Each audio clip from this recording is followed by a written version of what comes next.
آج ہم نے 16واں پارہ پڑھا ہے. آج مجھے ایک جگہ بھی بیان کے لیے جانا ہے ابھی اس بیان کے بعد، تو اس لیے میں آج تھوڑا سا مختصر کروں گا. جب میں نے مختصر کہا ہے نا تو بہت لمبا ہوا ہے، لیکن کوشش کیونکہ آج تو واقعی جانا ہے، پہنچنا ہے.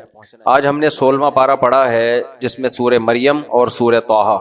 کل سورہ کہف تھی، اس میں بھی بہت سے واقعات تھے. اب ظاہر ہے اگلے سال انشاءاللہ اللہ نے موقع دیا تو. طٰہٰ ما انزلنا علیک القرآن لتشقى، اے نبی ہم نے آپ پر قرآن اس لیے نازل نہیں کیا کہ آپ پریشانی میں پڑ جائیں. یہ مکہ میں نازل ہوئی ہے سورت. نبی صلی اللہ علیہ وسلم کی زندگی ایسے ہی گزر رہی تھی جیسے عرب میں لوگوں کی زندگی تھی، آرام سے، سکون سے، اپنا گھر، اپنی تجارت. اللہ نے آپ پہ قرآن کو نازل کیا تو آپ صلی اللہ علیہ وسلم پر ایک بہت بڑی ذمہ داری آ گئی، اور نبی صلی اللہ علیہ وسلم پوری قوم کے مخالف آ کے کھڑے ہو گئے اور توحید کی دعوت دینا شروع کر دی. تو اس لیے ابتدا میں جو صورتیں نازل ہوئیں اس میں نبی صلی اللہ علیہ وسلم کو تسلیاں بہت دی گئی ہیں کہ آپ نئے نبی نہیں ہیں، آپ سے پہلے بھی پیغمبر دنیا میں آئے. کیونکہ نبی صلی اللہ علیہ وسلم ان تمام حالات سے بالکل ناواقف تھے. یہود و نصارہ کے پاس تو یہ آسمانی علوم تھے، لیکن یہ جو مکہ میں رہنے والے عرب تھے یہ تو 2000 سال تقریباً گزر چکے تھے ابراہیم علیہ السلام کو گزرے ہوئے، تو یہ لوگ آسمانی علوم سے ناشنا تھے. تو اللہ نے براہ راست اپنے حبیب صلی اللہ علیہ وسلم کو علم عطا فرمایا ان واقعات کا جو پچھلی آسمانی کتابوں میں تھے اور یہود و نصارہ جن سے اچھی طرح سے واقف تھے. تو ان واقعات میں اللہ نے تسلی بھی دی اور اللہ نے یہ بھی بتایا کہ غلبہ آپ ہی کا ہوگا. ان میں موسیٰ علیہ السلام کا واقعہ بہت اہتمام سے اس میں بیان کیا گیا. ہل اتاک حدیث موسیٰ، اے محمد صلی اللہ علیہ وسلم کیا آپ کے پاس موسیٰ کا واقعہ آیا؟ اذ رأى نارا، جب موسیٰ نے ایک آگ دیکھی. حضرت موسیٰ علیہ السلام سے جب غلطی سے ایک قتل ہو گیا تھا تو مصر چھوڑ کے چلے گئے تھے مدین. وہاں حضرت موسیٰ علیہ السلام نے 10 سال بکریاں چرائیں اور آپ کی شادی ہوئی. اب تک آپ کو نبوت نہیں ملی تھی. آپ واپس آ رہے تھے تو مصر میں جب کوہ طور کے مقام پہ پہنچے، اپنی اہلیہ کے ساتھ تھے، شدید ترین سردی تھی، تو راستہ ہی بھول گئے. یہ اللہ کی عجیب قدرت، راستہ بھول گئے. تو اللہ نے فرمایا اذ رأى نارا، رات کے وقت میں نا موسیٰ علیہ السلام کو کہیں آگ نظر آئی. آگ اس کی علامت ہوتی تھی کہ یہاں کوئی نہ کوئی آبادی ہے، لہذا یہاں ہمیں راستے کا بھی پتہ چل سکتا ہے، اور کچھ نہیں تو گرمی میں، سردی میں گرمی کا انتظام ہو جائے گا.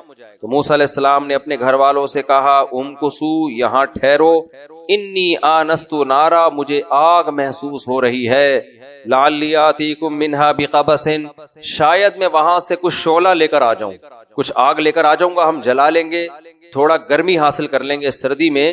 او اجد علی النار ہدا، یا ہو سکتا ہے وہاں مجھے کوئی رہنمائی کرنے والا مل جائے، کوئی سیدھا راستہ دکھانے والا مل جائے. موسیٰ علیہ السلام کو یہ معلوم نہیں تھا کہ سیدھا راستہ دکھانے والا تو ملے گا، لیکن وہ سیدھا راستہ کون سا؟ آخرت کی طرف جانے والا، جنت کی طرف جانے والا، وہ سیدھا راستہ وہاں سے ملے گا آپ کو. فلما اتاہا، موسیٰ علیہ السلام جب اس آگ کے پاس پہنچے، نودی یا موسیٰ، آواز آئی اے موسیٰ، انی انا ربک، میں تیرا رب ہوں، فاخلع نعلیک، آپ اپنے جوتوں کو اتار دیں، انک بالوادی المقدس، آپ ایک مقدس وادی میں ہیں، طوا، جس کا نام کیا ہے؟ طوا. وانا اخترتک، اور میں نے آپ کو اختیار کر لیا ہے، سلیکٹ کر لیا ہے. اب آپ عام انسانوں کی طرح کے انسان نہیں ہیں، میں نے اپنے دین کی دعوت، اپنا پیغام اپنی مخلوق تک پہنچانے کے لیے آپ کو سلیکٹ کر لیا. اس سے پتہ چلتا ہے بھائی، اس سے بڑی دنیا میں کوئی نعمت نہیں ہے کہ اللہ اپنے دین کی دعوت اور تبلیغ کے لیے کسی کو سلیکٹ کر لے. اس لیے تبلیغ والوں اپنے کام کو ہلکا نہ لیا کرو. ویسے تو آپ لوگ آج کل ہلکے ہوتے نہیں ہو. آج کل جو لیٹسٹ ورژن تبلیغ کا آ رہا ہے وہ بھاری بھرکم لوگوں کا آ رہا ہے. پہلے جو اکابر تھے، بزرگ تھے، وہ کیا تھے؟ کم کھانا، کم سونا، کم باتیں کرنا. اب جو ہمارے جیسے نالائق جب سے تبلیغ میں تھوڑا بہت چل رہے ہیں تو کام کھانا، کام سونا، کام باتیں کرنا. اچھا خیر، یہ تو مذاق کی بات تھی. وہ بھی دبلے، آپ بھی تبلیغ میں ہو؟ آپ کتنے دبلے سے ہو؟ آپ تبلیغ میں آئے ہو؟ اچھا آپ تبلیغ میں نہیں ہو. خیر، یہ تو مذاق کی بات تھی بھائی. اس کو تو اللہ کسی کو سیلیکٹ کر لے دین کی دعوت کے لیے، اپنا پیغام پہنچانے کے لیے، یہ ہلکا کام نہیں ہے. قیصر راجہ صاحب نے نا آج کل ایتھیسٹ لوگوں کا بہت زبردست جواب دے رہے ہیں انہی کی زبان میں. تو قیصر احمد راجہ کسی نے کمنٹس میں لکھا ہوا تھا کون قیصر, تو وہ مجھے میرا وہ کلپ پڑا چل گیا کیڑا طلحہ, حالانکہ اب تک بھی مجھے نہیں پتا وہ طلحہ ہے کون. پھر وہ انجینئر صاحب نے کہہ دیا کون مفتی طارق مسعود, تو وہ چل گیا. اب نیچے کسی نے لکھا ہوا تھا کون قیصر, ابے نیٹ پہ سرچ کرو قیصر احمد راجہ, ایتھیزم کے خلاف خاندانی کام کر رہا ہے وہ بندہ. تو میں نے ان کو میں کیا کہوں, سب علماء کہتے ہیں کہ بھائی آپ کو خود بعض دفعہ داعی کو خود اندازہ نہیں ہوتا میں کیا کر رہا ہوں, اس کو اپنے کام کی اہمیت کا اندازہ نہیں ہوتا. اور یاد رکھو آپ کو اگر اللہ کے کام کی اہمیت کا اندازہ نہیں ہے تو پھر اللہ کی نظر میں بھی آپ کی کوئی اہمیت نہیں ہے. اللہ بھی جب آپ کو ویلیو جبھی دے گا جب آپ اپنے آپ کو ویلیو دو گے. اپنے آپ کو ویلیو کا مطلب اپنے کام کو ویلیو دو گے. آگے چلتے ہیں ہم. اللہ تعالیٰ فرماتے ہیں کہ وَأَنَا اخْتَرْتُكَ, اے موسیٰ میں نے تجھے سلیکٹ کر لیا ہے, منتخب کر لیا ہے. فَاسْتَمِعْ لِمَا يُوحَىٰ, جو وحی تجھ پہ کی جائے گی اب اس کو غور سے سننا. وہ کیا وحی ہے؟ اِنَّنِي أَنَا اللَّهُ, بے شک میں اللہ ہوں. لا الہ الا انا, میرے سوا کوئی عبادت کے لائق. سب سے پہلا نعرہ اللہ ہر جگہ کیا لگاتا ہے؟ میں. اور یہ میں کا لفظ سوٹ بھی کس پہ کرتا ہے؟ صرف اللہ. باقی ہم جو ہر وقت میں کرتے رہتے ہیں, میں ہوں, مجھے پتا ہے, مجھے قرآن آتا ہے, مجھے حدیث آتی ہے, باقی سارے گھاس کھا رہے ہیں. تو یہ انسانوں پہ یہ نعرے سوٹ نہیں کرتے. انی انا اللہ, میں اللہ ہوں. لا الہ الا انا, میرے سوا کوئی عبادت کے لائق نہیں ہے.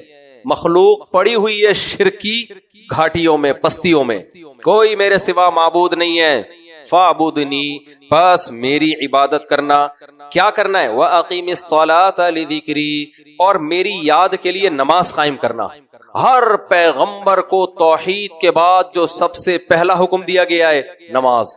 اس لیے اسلام میں بے نمازی کا کوئی تصور نہیں. آپ کو میں تو اللہ کو بہت یاد رکھتا ہوں. بھائی آپ جتنا مرضی یاد ہو, نماز پڑھتے ہو ٹائم پہ کہ نہیں پڑھتے آپ؟ تو اللہ نے اپنی یاد کو تازہ رکھوانے کے لیے کہ میرے بندے مجھے بھی یاد کرتے ہیں, ٹائم پہ نمازیں رکھ دی ہیں. اس ٹائم پہ نماز, اس ٹائم پہ نماز, اور حکم دیا جماعت کے ساتھ مسجد میں آ کے نماز پڑھو. وَأَقِمِ الصَّلَاةَ لِذِكْرِي, اور نماز قائم کیجئے میری یاد کے لیے. إِنَّ السَّاعَةَ آتِيَةٌ, ایک پیغام, تیسرا پیغام آپ کو دیا جا رہا ہے. ایک پیغام میں اللہ ہوں, میرے سوا کوئی عبادت کے لائق نہیں. دوسرا پیغام عبادت کرنی ہے, اس کی تفصیل کیا ہے, جزو اعظم کیا ہے عبادت کا؟ نماز. یہ دوسرا آرڈر ہو گیا. ان الساعۃ لآتیۃ, تیسرا آرڈر عقیدہ درست کر لیں, قیامت آ کر رہے گی. یہ جتنے انسان دنیا میں مر رہے ہیں, لوگ کہتے ہیں سیکولر لبرل لوگ کہتے ہیں مر کے ختم, ایک پروسیس ہے, نیچرل پروسیس ہے, مر جائیں گے کیڑے کھا کے ختم کر لیں گے. تو اللہ کہتے ہیں میں مردوں کو دوبارہ زندہ کروں گا. ان الساعۃ آتیۃ, قیامت آ کے رہے گی. کب آئے گی؟ اکاد اخفیہا, اس کے ٹائم کو چھپا دوں گا میں. تبھی لوگ کہتے ہیں ٹائم قیامت تک, کیونکہ پتہ ہی نہیں قیامت کب آئے گی. ٹھیک ہے نا؟ اچھا خیر. اکاد اخفیہا, میں اس کے ٹائم کو چھپا دوں گا. لتجزا کل نفس بما تسعی, آئے گی کیوں قیامت؟ میدان حشر کیوں قائم ہوگا؟ اللہ کہتے ہیں یہ سیکولر لبرل لوگ اور لمس یونیورسٹی کے پروفیسروں کو بتا دو جو ہر وقت سائنس. آج یہ لمس یونیورسٹی کے بچے بہت بیٹھے ہوئے ہیں نا تبلیغ میں, کتنے ہیں جی؟ فاسٹ یونیورسٹی کے, تو فاسٹ یونیورسٹی کے پروفیسر صاحب کو بتا دینا کہ نیچرل ہے مر کے ختم ہو جانا, لیکن اگر اللہ دوبارہ زندہ نہ کرے تو پھر اللہ کا ظالم ہونا ثابت ہوتا ہے اس سے. کیوں؟ اس کا مطلب اچھوں کو ان کا اچھا بدلہ اور بروں کو سزا ملی نہیں ہے, دنیا میں تھوڑی ملتی ہے. اس لیے اللہ نے فرمایا لتجزا کل نفس بما تسعی. موسیٰ علیہ السلام سے اللہ براہ راست ہم کلام ہو رہے ہیں. میں قیامت اس لیے واقع کروں گا تاکہ ہر نفس, ہر انسان جو عمل کر رہا ہے اس کو اس کا بدلہ دے دیا جائے. اچھا کرے تو اچھائی کا بدلہ, برا کرے تو سزا ملے. دنیا میں تھوڑی سزا ملتی ہے بھائی, کہاں ملتی ہے سزا دنیا میں؟ ایک آپ نے 100 انسانوں کو قتل کر دیا, سزا کتنی ملے گی آپ کو؟ ایک کی, وہ بھی پوری نہیں ملے گی, ایک جز کی سزا ملے گی. دوسرے جو خدا کے نافرمانی کی اس کی تو ملتی ہی نہیں ہے دنیا میں. آگے اللہ فرماتے ہیں فلا یصدنک عنہا من لا یؤمن بہا, اے موسیٰ کچھ لوگ ایسے ہوں گے جو قیامت کے منکر ہوں گے, وہ آپ کو اس قیامت سے روک نہ دیں, غافل نہ کر دیں. سوسائٹی میں ایسے سائنسدان قسم کے ڈارون کے ڈسے ہوئے لوگ ہوں گے جو کہیں گے کچھ نہیں ہے کچھ نہیں ہے. لا یصدنک عنہا، ایسے لوگ ہرگز تمہیں آخرت سے غافل نہ کر دیں. واتبع اہواہ، یہ وہی شخص ہیں جو اپنی خواہشات کے پیچھے چلتے ہیں. یہ شراب چاہتے ہیں لیگل ہو جائے، یہ چاہتے ہیں زنا حلال ہو جائے، گرل فرینڈ بوائے فرینڈ کا سسٹم سوسائٹی میں پھیل جائے، روزے ووزے ختم، نماز ختم، زکوٰۃ ختم، لائف کو انجوائے. اس میں سب سے بڑی اس انجوائمنٹ میں جو رکاوٹ ہے وہ کیا ہے؟ قیامت، آخرت کا تصور. لہذا یہ آخرت کا تصور کا انکار کریں گے تاکہ ہماری انٹرٹینمنٹ میں کوئی فرق. آپ لوگ تو فضول ابے منہ سے جملہ جو ہے نا، جب بھی بات ہوا کرے آدھی تو جملہ اس کو فل ان دا بلینکس امتحان میں نہیں آتا تھا، خالی جگہ پر کیا کریں. لتجزا کل، ہاں واتبع ہواہ، اے موسیٰ جو اپنی خواہشات کے پیچھے چل رہا ہے نا وہ اس کا انکار کرے گا، اوٹ پٹانگ دلائل دے گا کہ سائنس اس بات کو نہیں مانتی ہے کہ ہم دوبارہ زندہ ہو سکتے ہیں، سائنس میں تو کہیں بھی نہیں لکھا ہوا. تو یہ وہ لوگ ہوں گے جو خواہشات کے غلام ہوں گے، خواہشات کے غلام، وہ اس کا انکار کریں گے. فتردا، اے موسیٰ اگر تو نے بھی ان کی باتوں میں آ کے انکار کر دیا، فتردا تو ہلاک ہو گیا، پھر برباد. حضرت موسیٰ کہاں انکار کریں گے بھائی؟ ہمیں سمجھایا جا رہا ہے، اس کو سمجھایا جا رہا ہے. اللہ کہتے ہیں میں نے جب موسیٰ کو بتا دیا کہ تو اگر آخرت کا انکار کرے گا تو نہیں بچے گا، تو پھر بعد میں کون بچ سکتا ہے بھائی؟ وما تلک بیمینک یا موسیٰ، اللہ نے اپنا پیغام پورا دے دیا. اب تک تو موسیٰ علیہ السلام بڑے خوش تھے بھائی، اللہ نے خود مجھ سے ہم کلام ہو کے بتا دیا میں وحدہ لا شریک لہ ہوں، اور نماز قائم کرو اے اللہ، نماز بھی قائم کروں گا، اور بھی جو تو حکام دے رہا ہے اب میں آخرت سے غافل نہیں ہوں گا. لیکن اب اس بہت بڑا پیغام دیا جانے والا تھا موسیٰ علیہ السلام، تو اس سے پہلے اللہ نے حضرت موسیٰ کو مانوس کیا. وما تلک بیمینک یا موسیٰ، اے موسیٰ یہ تیرے دائیں ہاتھ میں کیا چیز ہے؟ قال ہی عصایا، موسیٰ نے کہا یہ میری لاٹھی ہے. اتوکأ علیہا، میں ٹیک لگاتا ہوں اس پہ، اور وأہش بہا علی غنمی، اس کے ذریعے پتے جھاڑتا ہوں اپنی بکریوں پر، اس لاٹھی کے ذریعے. ولی فیہا مآرب اخرى، اور بہت سارے کام ہیں میرے جو میں اس سے کرتا ہوں. بڑا جب بھی کوئی سوال پوچھا کرے نا تمیز سے جواب دینا چاہیے، ہوں نہیں کر دینا چاہیے. آج بہت سے لوگوں میں ہم نے دیکھا ہے کہ باپ کچھ پوچھ رہا ہے، ماں کچھ پوچھ رہی ہے، ہوں کر کے نا گول مول جواب دے کے نکل جائیں گے. ابھی جب کوئی بات پوچھی جائے آپ نے تسلی کے ساتھ، شانتی کے ساتھ اس کا جواب دینا. مجھے یاد ہے میں جب حضرت مفتی رشید احمد صاحب رحمہ اللہ کے پاس گیا پہلی مرتبہ، تو حضرت سب سے تعارف پوچھ رہے تھے، آپ کا نام کیا ہے؟ ایک شرمیلا خان بیٹھا ہوا تھا، اس نے کہا یوں کر کے نا ایسے گھٹا جا رہا ہے زمین میں نا شرم میں، پتہ نہیں کیا کہا اس نے. حضرت نے فرمایا کیا کرتے ہیں؟ پھر وہ زمین میں آہستہ اتنا بول رہا ہے ادب تمیز میں کہ وہ آواز ہی نہیں آ رہی. پھر دوسرے سے پوچھا، وہ اس سے بھی بڑا کوئی شرمیلا خان تھا. اچھا مجھ سے پوچھا کیا نام ہے آپ کا؟ میں نے کہا طارق مسعود. کہنے لگے کیا کرتے ہیں؟ میں نے کہا ایس ایم سائنس کالج میں پڑھتا ہوں سیکنڈ ایئر میں.